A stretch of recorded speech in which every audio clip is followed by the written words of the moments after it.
Good evening. My name is Maya Cohen, and in 2004, I had the distinct honor, pleasure, and privilege to meet my hero, the person who has inspired me to never give up, to see the good in people, to lead a Jewish life, and who has sparked my passion to educate Jewish youth about our past. Nandor Markovic, a Holocaust survivor who accompanied me and 18 other students from Los Angeles on the March of the Living program. Nandor Markovic survived 6 concentration camps before he was liberated. He joined the Israeli underground in Europe and then the Israeli army, where he fought in the War of Independence before he came to Los Angeles. But Nandor almost did not survive. He was the oldest of 6 siblings in a Czech town of 200 Talaisim in the Carpathian Mountains. His father was taken away in 1941 when he was only 15 years old.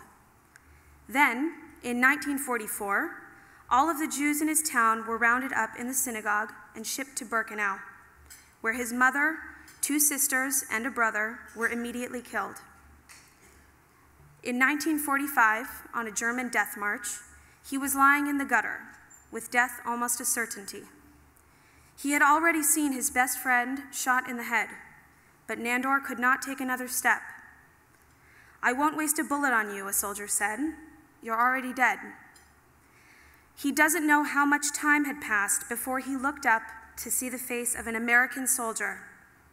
His name was Lieutenant Kirsch, and he was the one who nursed him back to life, and to whom he has always felt an enormous debt of gratitude. I will never forget the day of the march, how we marched out of the notorious gates of Auschwitz in silent solidarity, holding hands, with Nandor marching triumphantly in the middle of our group.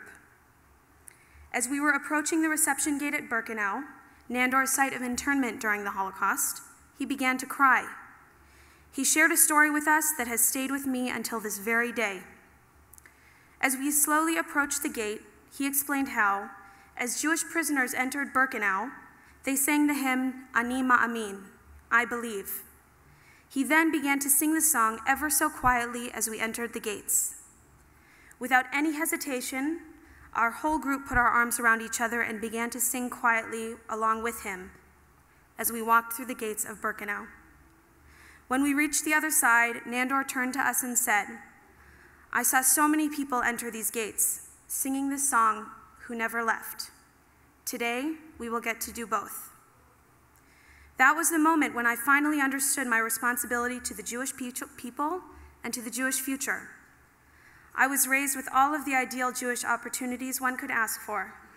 Shabbat dinner with my family every Friday night, celebrating the Jewish holidays, keeping kosher, attending Jewish day school and high school, visiting Israel, and attending Jewish sleepaway summer camp. It was at that moment, however, standing in Birkenau with a man who had lived through the horrors of the Holocaust, when I was able to fully comprehend the role that I wanted to play in the larger Jewish community. It is because of my experience on March of the Living that I have chosen a path of Jewish education, particularly Holocaust education, as my career, through which I am able to continue to tell the stories of my heroes. To this day, the song Ani Ma'amin, I believe, makes me cry whenever I hear it. I cry not out of sadness, but because I am moved at how the memory of the victims lives on within each one of us. March of the Living directly reverses Hitler's message by bringing thousands of people to Poland and Israel to celebrate Jewish life, both past and present. Today, I am a better Jew and a better human being because of this experience. It has changed my life and the lives of tens of thousands of other young people. Thank you for giving me and so many others this opportunity. It is because of your support of the March of the Living that I am able to stand here this evening and say with exceptional pride and conviction, Am Yisrael Chai, the people of Israel lives, today and forever.